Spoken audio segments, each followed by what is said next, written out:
ta vraie identité, c'est toi qui dois l'avoir. Parce que si les gens peuvent te définir, ils peuvent aussi te finir. Grâce Académie.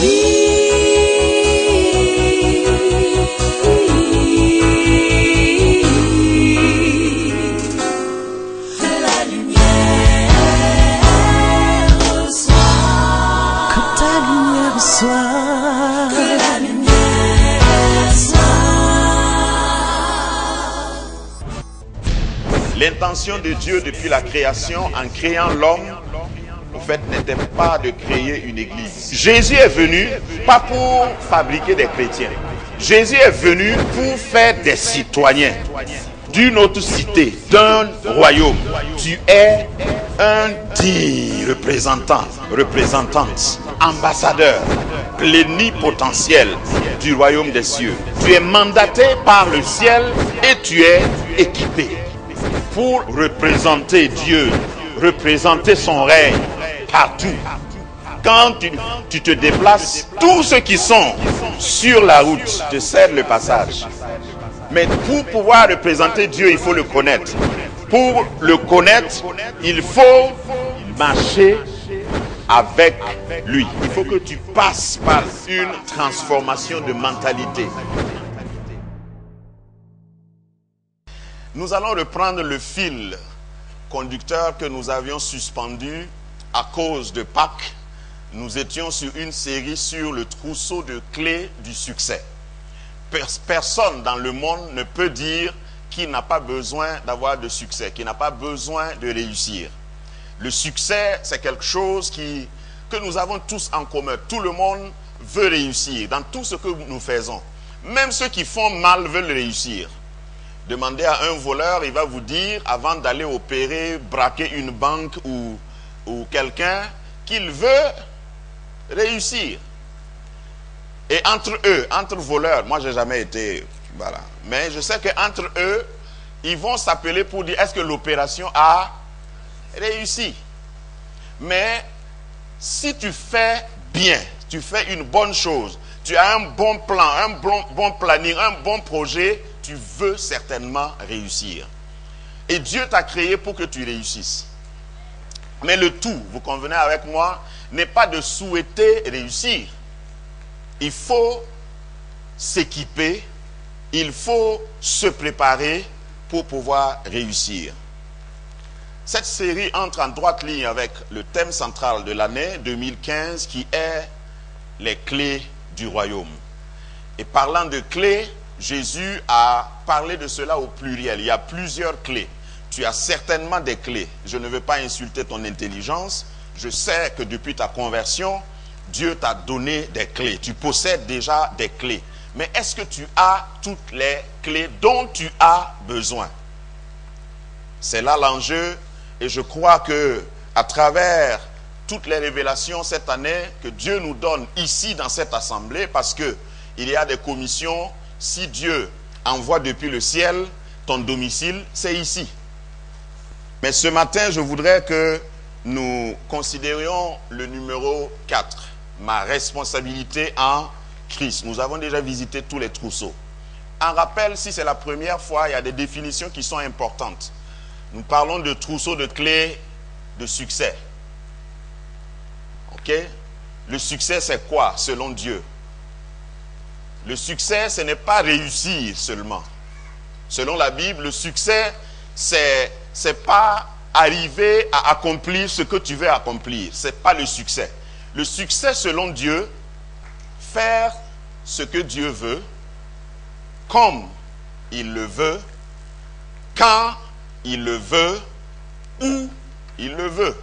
Si tu allies tout ça, là tu peux dire que tu as le succès selon Dieu. Il y a des gens qui ont réussi dans la mauvaise chose. Il y en a même qui ont réussi à la mauvaise place. Et il y en a qui ont réussi à faire quelque chose au mauvais moment. C'est un succès, mais ce n'est pas un succès selon Dieu.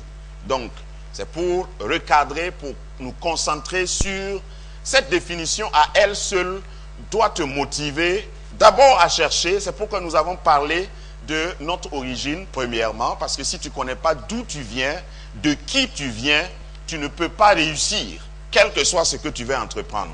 Il faut savoir d'où tu viens, ton origine et de qui tu es, parce que ton origine t'indique qui est ton propriétaire. Ensuite, nous avons parlé de notre identité en Christ. Si tu ne sais pas qui tu es, tu ne peux pas faire ce qu'on te dit de faire. Et tu ne vas pas comprendre pourquoi on te dit de faire ce qu'on te dit de faire. Ton identité est importante. Et si tu ne sais pas qui tu es, tu ne peux pas aller loin. Amen. Si ce sont les gens qui te donnent des noms, ton identité, tu es déjà perdu. Est-ce que vous avez déjà entendu les communiqués qu'on donne à la radio quand un enfant est retrouvé et ou bien un objet est retrouvé? On amène l'enfant. Si l'enfant ne sait pas dire son nom, on peut dire qu'il est de tel teint, il porte tel habit, etc. Tu n'as pas d'identité. Ta vraie identité, c'est toi qui dois l'avoir. Parce que si les gens peuvent te définir, ils peuvent aussi te finir. Et il y a des gens à côté de toi qui cherchent à te finir. Si tu ne connais pas ton identité en Christ. Et dans ton identité en Christ, nous avons dit que tu es unique. Tu n'as pas ta photocopie sur terre. Tu es une pièce rare. En économie, on dit que ce qui fait la valeur de quelque chose, d'un article, d'un produit, c'est sa rareté. Plus tu es rare, plus tu auras de la valeur. Mais si tu es commun, dis à ton voisin, tu peux parcourir le monde entier, tu ne trouveras pas un autre moi. Dis-le à ton voisin. Ah. Et nous avons parlé ensuite de notre autorité en Christ. Parce que les deux, forcément, te donnent une autorité. Si tu connais ton origine, tu connais ton identité, tu vas connaître ton autorité. Tu as une autorité, une capacité, un pouvoir. Et tu es envoyé sur la terre pour exercer justement ce pouvoir. Et si tu ne connais pas ton origine, tu ne connais pas ton autorité, ne parle pas de pouvoir. Parce que tu ne pourras rien, justement. Et tu as un pouvoir en Christ. Et c'est là que nous nous sommes arrêtés. Et aujourd'hui, nous voulons parler de notre responsabilité en Christ. C'est vrai, beaucoup de chrétiens aiment qu'on parle, surtout qu'on parle de leur pouvoir en Christ. Ils aiment qu'on parle de leur puissance même en Christ. Mais ils n'aiment pas qu'on parle de leur responsabilité. Dis avec moi, responsabilité. C'est important de savoir que tu es responsable. Lorsque quelqu'un a un pouvoir et oublie qu'il a une responsabilité, du coup, il perd son pouvoir. Tout est lié. Après avoir dit que tu as un pouvoir, une autorité en Christ, que tu peux menacer les démons, que tu peux chasser les esprits impurs, que tu peux établir le royaume de Dieu sur la terre, que tu peux arriver quelque part juste avec l'empreinte de tes pieds et déclarer à partir de Josué que c'est Dieu qui a dit « Je reçois ce territoire comme héritage ». Parce qu'il a dit à Josué, tout lieu où foulera la plante de tes pieds, que foulera la plante de tes pieds, je te donne un héritage. Ça c'est beau à prononcer. Mais il ne faut pas oublier que tu as une responsabilité. Amen. Est-ce que tu te rends compte que Dieu a tellement investi en toi que tu ne dois pas douter qu'il compte sur toi? Amen. Je dis Dieu compte sur toi. Parce qu'il t'a rendu responsable. Mais chaque fois que je dis Dieu compte sur quelqu'un, je suis pressé de dire il compte sur toi, mais il ne dépend pas de toi. Parce que ça, c'est des réalités qu'il faut toujours mettre en parallèle. Dieu compte sur chacun de nous, mais il ne dépend d'aucun de nous. Si tu refuses, ça veut dire que si tu refuses, malgré qu'il compte sur toi, si tu refuses, il prend quelqu'un. Ça peut être moi. Dis à ton voisin, si tu refuses, ça peut être moi. C'est ça la triste réalité. Jésus a dit aux pharisiens jaloux, s'ils se taisent, je vais autoriser les pierres à m'adorer. Dieu compte sur toi. Dieu a investi en toi. des grandes choses, des grands dons, des grands talents. Et tu as une responsabilité. Ce matin, je voudrais que notre lecture se base sur un seul passage, mais nous allons accrocher d'autres passages à ce passage. Amen. Notre texte de base se trouve dans Matthieu chapitre 22, le verset 34. Les pharisiens ayant appris qu'il avait réduit au silence les sadducéens, là on parle de mon Jésus, hein. Il peut réduire au silence n'importe qui, tous les détracteurs. Et ici c'est les sadducéens qui étaient partis d'abord pour le défier Jésus. Et Jésus les a réduits au silence. Les pharisiens donc se rassemblèrent, et l'un d'eux, docteur de la loi, lui fit cette question pour l'éprouver. Maître, quel est le plus grand commandement de la loi? Et je peux imaginer que quand il a dit ça, les autres derrière lui ont dit, aujourd'hui c'est aujourd'hui. Il faut répondre, on va voir. Tu n'as pas dit que tu peux. Il faut peu, on va voir.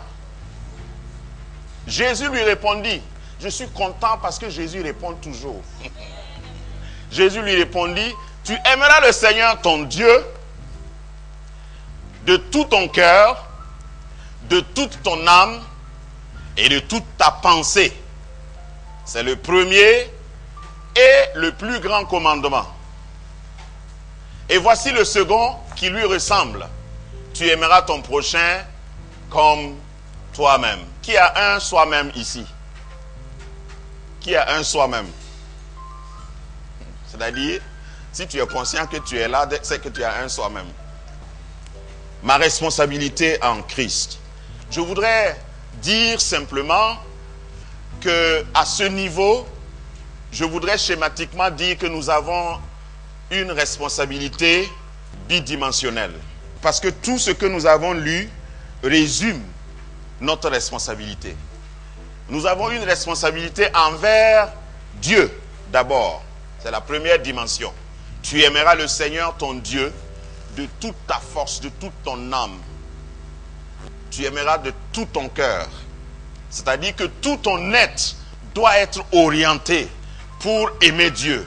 Cette première étape, je crois que beaucoup de chrétiens passent haut les mains. Enfin, j'allais dire beaucoup de religieux passent haut les mains. Il y en a qui aiment le Seigneur tellement que dans leur démarche même, ils montrent ça.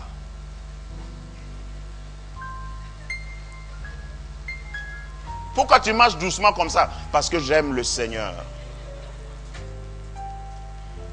Et s'ils viennent à l'église, bon, ça c'est ailleurs. Maintenant, dans les milieux dits pentecôtistes, s'ils viennent à l'église, tu peux savoir qu'ils aiment le Seigneur par leur attitude.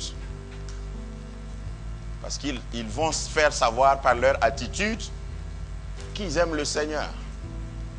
Si on dit de prier, il y a des mouvements pour montrer qu'ils aiment vraiment le Seigneur. Et les voisins regardent et disent, le frère ou la sœur là, il est spirituel. Dis à ton voisin, allons un peu plus loin. Parce que si c'est ça, aimer le Seigneur, je crois que tous les artistes de cinéma, tous ceux qui font du théâtre peuvent aimer le Seigneur, puisqu'il s'agit de... Quand tu regardes certaines personnes, ils vont te prouver par leurs gestes, par leurs grimaces, qu'ils aiment le Seigneur. Mais aimer le Seigneur, c'est pourquoi Jésus a précisé, et dans la loi, Dieu a précisé, de tout ton cœur, de toute ton âme, de toute ta force. Si ça implique tout ton être, ce n'est pas seulement au niveau visible, apparent. Aimer le Seigneur, il y a des gens qui s'engagent même dans l'œuvre de Dieu pour prouver qu'ils aiment le Seigneur. Et il y en a qui vont te dire, je souffre pour le Seigneur. Même quand le Seigneur leur facilite la tâche, ils préfèrent souffrir pour le Seigneur. Ce n'est pas parce que tu souffres, ce n'est pas parce que tu démontres une agonie que tu vas prouver à qui que ce soit que tu aimes le Seigneur. Dieu a rendu la tâche facile à beaucoup de chrétiens, mais ils préfèrent souffrir. Là où il faut sourire, ils ont la mine serrée. Alléluia. Les dents ne sortent pas dans leur alléluia. Pour montrer qu'ils aiment le Seigneur.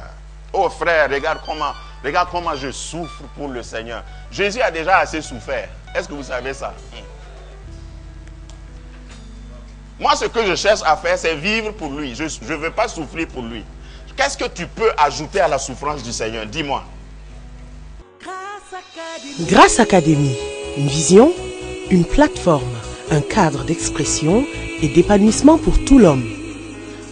Une ambassade du royaume de Dieu, un peuple d'adorateurs, un centre multiracial, une église sans cloison avec pour seule passion vivre la réalité de l'évangile de Jésus-Christ. Grâce Académie, une voix prophétique et une vision pour sa génération. Situé à Ouaga 2000, à 700 mètres de l'ambassade des États-Unis, côté Est. Grâce Académie.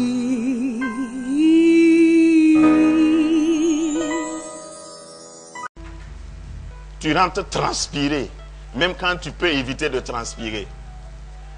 Quand il faut souffrir pour la bonne raison, pour la bonne cause, je suis prêt. Mais je ne vais pas souffrir inutilement. Et je ne veux pas fabriquer une souffrance que je vais emballer et mettre une étiquette dessus à cause du Seigneur ou bien au nom du Seigneur. Beaucoup de vies chrétiennes sont ternes. Beaucoup de visages chrétiens inspirent la misère, le désarroi, la désolation. Parce qu'ils ont assimilé aimer le Seigneur à souffrir pour lui. Il ne faut pas souffrir quand ce n'est pas nécessaire. Aimer le Seigneur peut impliquer la souffrance, mais ça ne commence pas toujours par la souffrance.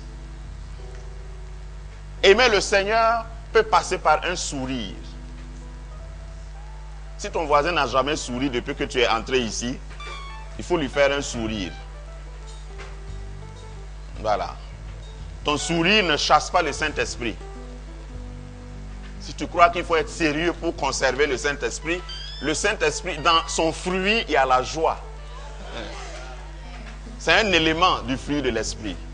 Et je crois que chaque chrétien doit justement manifester cela. Donc, aimer le Seigneur, c'est le niveau, la dimension verticale. Tu aimeras ton Dieu. C'est comme la croix. Tu aimeras ton Dieu. La barre verticale de la croix parle de ta relation avec Dieu. Ça, c'est ta première responsabilité. Je pouvais m'étaler dessus parce que pour avoir une relation avec Dieu, pour l'aimer, il faut le connaître. Et j'aime dire ça. Ceux qui disent que l'amour est aveugle, c'est l'amour sorcellerie qui est aveugle. Un vrai amour voit bien. Comment toi tu peux aimer ce que tu ne connais pas? Non, on s'aime. Je ne le connais pas, mais on s'aime. Tu es malade. Tu as besoin de soins. Voilà, si ça te concerne, excuse-moi. Ce n'était pas à toi que je m'adressais, je parlais à ton voisin. Il ne faut pas t'engager avec quelqu'un simplement en déclarant on s'aime. Est-ce que tu le connais? Non, mais vraiment, il y a quelque chose qui brûle en moi. Ce qui brûle en toi, là, c'est un poison. Ça va te tuer. Prends le soin de connaître la personne. Même si c'est dans le mariage, oui. Prends le soin. C'est pourquoi il faut cheminer. C'est pourquoi il faut s'entourer. C'est pourquoi il faut avoir des conseillers.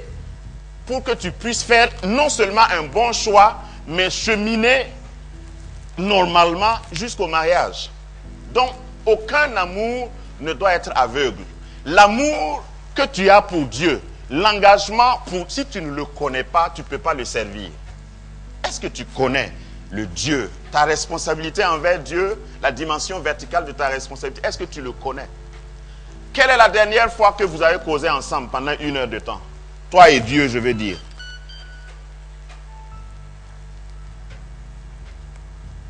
Est-ce que tu connais les commandements actuels? La dernière fois que tu as fait une mise à jour de tes instructions que tu reçois de lui, c'est quand? Ça date de quand? Parce que le Dieu dont je parle, c'est un Dieu qui marche. Le Dieu dont je parle, c'est un Dieu qui parle et il marche. Il a une volonté. Il n'est pas statique. Il n'est pas au Sinaï. Il a déménagé depuis longtemps. Il marche. La première fois que Dieu voulait qu'on lui construise une maison, il a dit, il faut que la maison soit ambulante. Parce que je ne suis pas un Dieu statique. Je ne suis pas un Dieu, tu ne peux pas me dépasser. Et tu ne peux pas me dévancer. Je dois marcher avec toi. Si tu veux me suivre, il faut être prêt à chaque fois prendre ta valise. Le tabernacle était une habitation ambulante.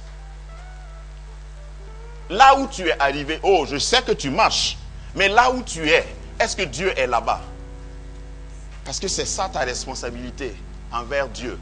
Chaque fois, à chaque étape de ta vie, t'assurer que je suis à ce niveau de ma vie et je suis là avec Dieu. Il ne faut pas le laisser au Sinaï et puis aller au Jourdain.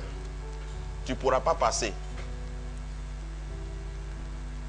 N'en parlons pas de la mer Rouge. Imaginez si Dieu n'était pas avec les enfants d'Israël lorsqu'ils sont arrivés à la mer Rouge.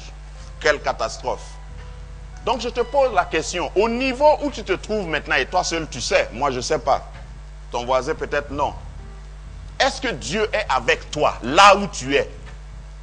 Sur le plan professionnel, sur le plan marital, sur le plan social, sur le plan sentimental, est-ce que Dieu est là-bas, là où tu es actuellement? C'est ça ta responsabilité.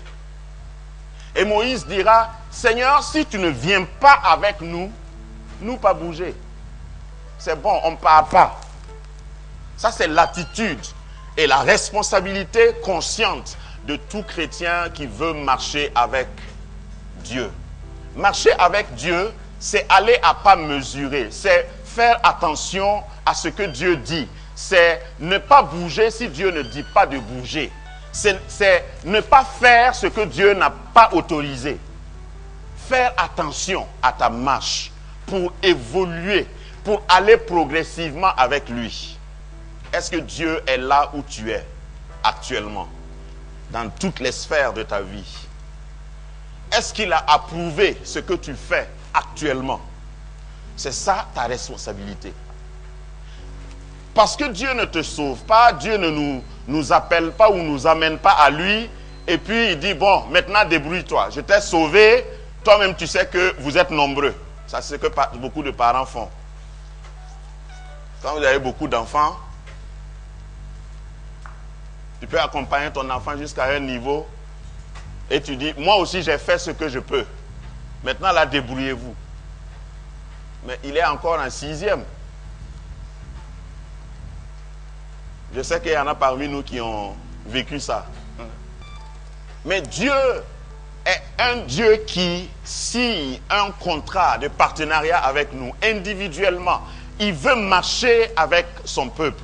Il veut marcher avec nous, chacun de nous, individuellement. Est-ce que tu marches avec lui? Est-ce que tu fais attention pour mesurer tes pas? Est-ce que tu mets ta main dans sa main? Est-ce que tu évolues normalement avec lui? Parce que si tu marches avec lui, tu ne fais pas du surplace. Tu marches vers une destinée. Tu marches vers un objectif et tu les atteins toujours. Amen. Que Dieu t'aide à vraiment respecter cette responsabilité et à l'assumer comme il se doit. Aimer Dieu, marcher avec lui, s'assurer d'une parfaite communion avec lui. C'est très important. La deuxième dimension, c'est ce qu'il dit, tu aimeras ton prochain comme toi-même. Voyez-vous, repartons dans le contexte de ce passage de Matthieu 22. Les Sadducéens avaient posé des questions doctrinales, des questions d'apologétique, d'interprétation de la Bible. Et ils voulaient piéger Jésus. Il y a plusieurs manières de poser des questions. Il y a des gens qui posent des questions, pas parce qu'ils ne connaissent pas, mais pour piéger. Il y en a aussi qui posent des questions, pas pour piéger, mais pour confondre. Donc, la question là t'amène à être confus. Telle la question que Satan a posée à Adam, non, à Ève. Est-ce que Dieu a réellement dit? Ève n'avait jamais pensé à ça. Mais il y a des questions qui te suscitent des doutes, qui créent des doutes en toi. Donc, les Sadducéens, comme les pharisiens, posaient des questions pour essayer de coincer Jésus. Et Jésus répond à la question, mais il va plus loin, il dit, voici le second commandement, je t'ai donné le plus grand, mais voici l'autre qui ressemble au premier. Tu aimeras ton prochain comme toi-même. Au fait, les commandements de Dieu, la particularité des commandements de Dieu, c'est que Dieu a donné des commandements que chaque homme peut respecter. Donc arrête de dire suivre Dieu, c'est trop difficile. Ce qu'il a dit là, c'est formaté à ta taille. Aime ton prochain comme toi-même. Bon, je sais qu'il y a des hommes, il y a des personnes un peu spéciales qui ne s'aiment pas. Oh oui. Je sais que ça existe sur la terre.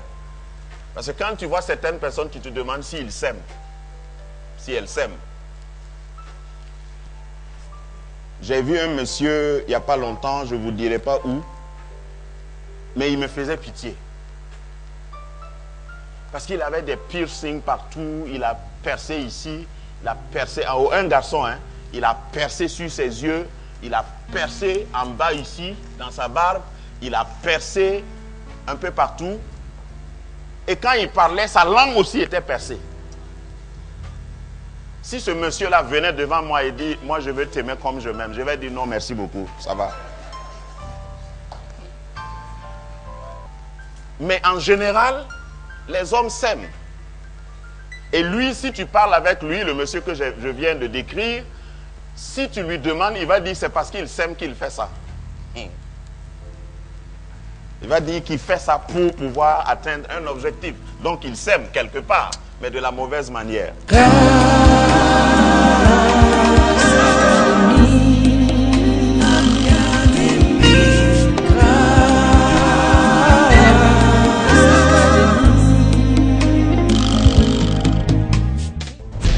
L'intention de Dieu depuis la création, en créant l'homme, en fait, n'était pas de créer une église. Jésus est venu pas pour fabriquer des chrétiens. Jésus est venu pour faire des citoyens d'une autre cité, d'un royaume. Tu es un digne représentant, représentante, ambassadeur, plénipotentiel du royaume des cieux. Tu es mandaté par le ciel et tu es équipé pour représenter Dieu, représenter son règne partout. Quand tu te déplaces, tous ceux qui sont sur la route te cèdent le passage. Mais pour pouvoir représenter Dieu, il faut le connaître. Pour le connaître, il faut marcher avec lui. Il faut que tu passes par une transformation de mentalité.